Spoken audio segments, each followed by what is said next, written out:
it's an unreal feeling. Seeing like from where we started, like I came in 2018 was my first year. We had a we had a little playoff push, but it was a rocky season. Like it wasn't our best. And then I just remember finishing that playoff game up at Keene against Plymouth State, and we lost by a bunch. And just thinking like, how do we get to that next level? Like, how do we get to that top spot? And like, it was something that we all like, we knew we had the ability to be there, and like, we thought that we had what it took, but it was just how do we put the pieces together? And I mean, starting with last year, like last year, I remember saying to all the guys and stuff and coach, like it just felt different.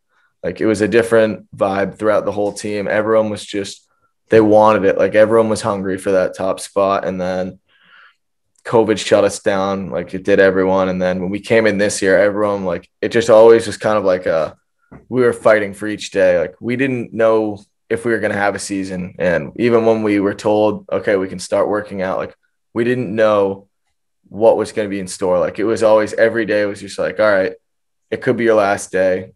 Let's get the most out of it. Like it was just, everyone felt hungry. Like people were just fighting for every day. And I think that played a big role in like our team's identity this year. Was just like, nothing was guaranteed. Nothing was given. Like we had to fight to earn everything. And I think that's a big part of what got us to the top. And I mean, it's definitely a great feeling. It's definitely cool. I didn't know I beat that record until coach told us after the game, but I try not to pay too much attention to it. I definitely think it's cool. Like it's definitely a huge honor to have that record, but for me, like it's always just each game trying to go in, like I don't want to lose any of them. So, and I remember my first game we ever played, I played against Nazareth. It was probably one of my worst games I've ever played in lacrosse. And from then it's always just been like, all right, try and win every one of them. And it started happening. We started being able to win more and more. I mean, I owe a lot of that to the training. Like we've done a lot of work with Jeff. Jeff definitely got me in the best shape I've ever been in my life.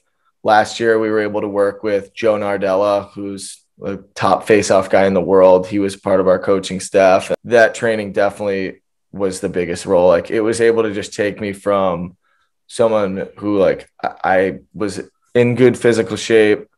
I knew what I was doing, but like I didn't have that edge. And I think working with Joe definitely gave me a little bit of an edge. Like he showed me things that I never really thought about, like little things with your hands, how to move your stance a little bit, like little things to pick up on what the other guys do and how to change during the game. And it definitely paid off. Like I think I was able to get substantially better from the time I got here to where I am now. And it's a lot just due to the training that we got.